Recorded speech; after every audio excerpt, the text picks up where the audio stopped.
Hər vaxtınız xeyir olsun dostlar. Deməli, əsas çıxışıma başlamamazdan əvvəl mən istərdim ki, bizim çox hörmətli birinci vitse-prezident Mehriban xanım Əliyevanın birinci vitse-prezident olunanda orada etdiyi o çıxışı sizin diqqətinizə çatdırım. Deməli, Mehriban xanım Əliyeva deyir ki, vəzifəmdən, fəaliyyətimin istiqamətindən asılı olmayaraq mən həyatda sadə prinsiplərə arxalanmışam, çalışmışam heç zaman unutmayım ki, vicdan və ləyaqət, mərhəmət və xoşniyyət, qarşılıqlı hörmət Tanrının insana verdiyi ən ali və ən gözəl xüsusiyyətlərdəndir. Bu yüksək tribunadan mənə inanan hər bir insanı əmin etmək istəyirəm ki, gələcək fəaliyyətimdə də mənəvi dəyərləri üstün tutacağam, Azərbaycanın müstəqilliyinin qorunmasına, ölkəmizin hərtərəfli inkişafı üçün tam gücümlə çalışacağam. Bu sözlər, bu fikirlər Mehriban xanım Əliyevaya aiddir. Çox gözəl vurğulayıb və biz Mehriban xanım Əliyevaya hər zaman inanmışıq, inanırıq. Lakin çox təəssüflər olsun ki, ətrafında olan o məmurlar Mehriban xanım Əliyevanı həmişə hörmətdən salır.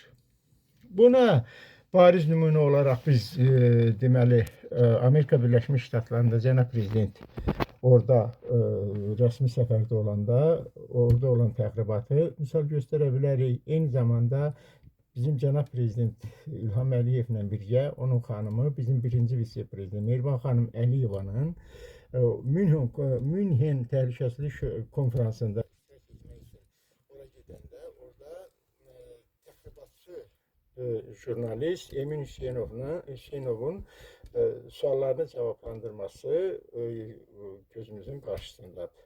Yəni bunların hamısına o şəraiti yaradan kimlərdir? Məmurlardır. Məmurlar o şəraiti yaradır ki, Mehriban xanım Əliyevanı gözdən salsınlar və onlar Mehriban xanım Əliyeva gözdən düşəndə onlar istədiklərini eləyir və öz istəklərinə nail olurlar. Bu tam əminliklə deyə bilərəm. Kim ki Mehriban xanım Əliyevanı təhqir elətdirir, həmin insana İlham Əliyev şərəf ordeni verir. Kim onun şərəfini, ləyaqətini, namusunu, vicdanını, qeyrətini alçaldırsa Mehriban xanım Əliyevanın, İlham Əliyev dərhal onlara müxtəlif adlar verir, müxtəlif vəzifələr verir, müxtəlif şöhrət ordenlərinə təltif eləyir. Bu bizim gözümüzün qabağında olubdur. Bu danılmaz bir faktdır. Lakin bir fakt da qeyd eləmək lazımdır ki, bu Münhen Təhlükəsizlik Konfransında iştirak etməyə gedəndə bizim çox hörmətli birinci vitse-prezidentimiz və prezidentimiz deməli bir neçə nazirlər də onlarla getmişlər və çox təəssüflər olsun ki, mən baxdım həmin videoda bizim nazirimiz o hansı ki təxribatçı sual verən Emin Hüseynovun verdiyi sualın qarşısında gözünü döydü.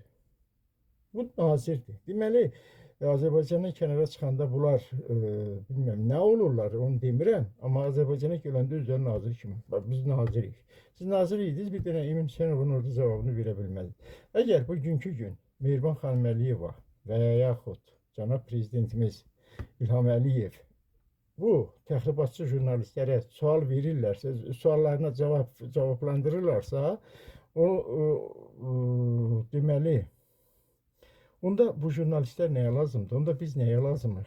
Əgər o təxribatçı jurnalistlər tutarlı cavab verirsə, bizim birinci vitse-prezidentimiz və biz nəyə lazımıq və yaxud da ki, o jurnalistlər nəyə lazımdır?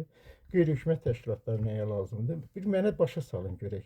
Hələ utanmaz Mehriban Əliyeva Emin Hüseynovun təxribatçı jurnalist Emin Hüseynovu susturdu. O susturmalı deyildi. Bizim jurnalistlər susturmalıydı. Siz susturmalıydınız, nazir susturmalıydı, Mikayıl Cabbarov susturmalıydı. Çox təəssüflər olsun ki, orada Mikayıl Cabbarovun özünü susturdular. Elə bir günə saldılar, inşallah göstərməsinlər. Ona baxdım, utandım.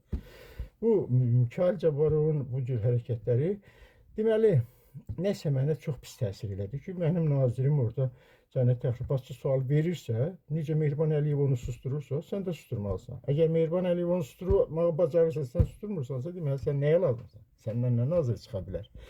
Və eyni zamanda bu cür faktlar çoxdur. Tək Mikayıl Cabbarovdur, başqaları da. Mən sadəcə Mehriban xanım Əliyevaya bir məsləhətim var. Və bunu bilir də. İndi məsləhətdən də keçib fakt olaraq demək lazımdır. Əgər çox hörmətli bizim birinci vitse-prezident, əgər bir itə yemək verib ona azacıq diqqət göstərən hər bir insanı o it bir ömür boyu onu yadında saxlayır, onu yadından çıxarmır, ona hörmət bəsləyir. Odur ki, it daha sadiqdir. O daha sadiq dostdur. Acından ölər, amma çörək verdiyi əli dişləməz. Yəni, köpəyin dostluğu, dostun köpəkliyindən daha yaxşıdır. Daha yaxşıdır.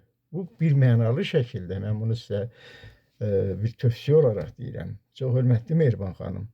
Bu təxribat sualları susmayacaq. Çünki elə insanlara siz çörək verirsiniz ki, elə insanları siz yüksək vəzifələrə çəkirsiniz ki, sonra peşman olacaqsınız. Elə bir peşmançılıq yaşayacaqsınız ki, ondan sonra heç nə düzəlməyəcəkdir. Onlar sizi arxadan vurur. Arxadan bıçaqla elə zərbələr endirir ki, siz onları görmürsünüz. Və yaxud da ki, sizə demirlər. Mən çox üzüldüm.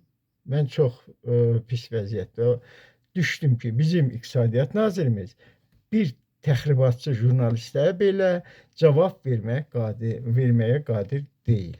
Deməli, bu da bizim İqtisadiyyat Nazirimiz Mikayıl Cabbarovun ala-bula boz keçi oyunudur. Diqqətinizə görə çox sağ olun.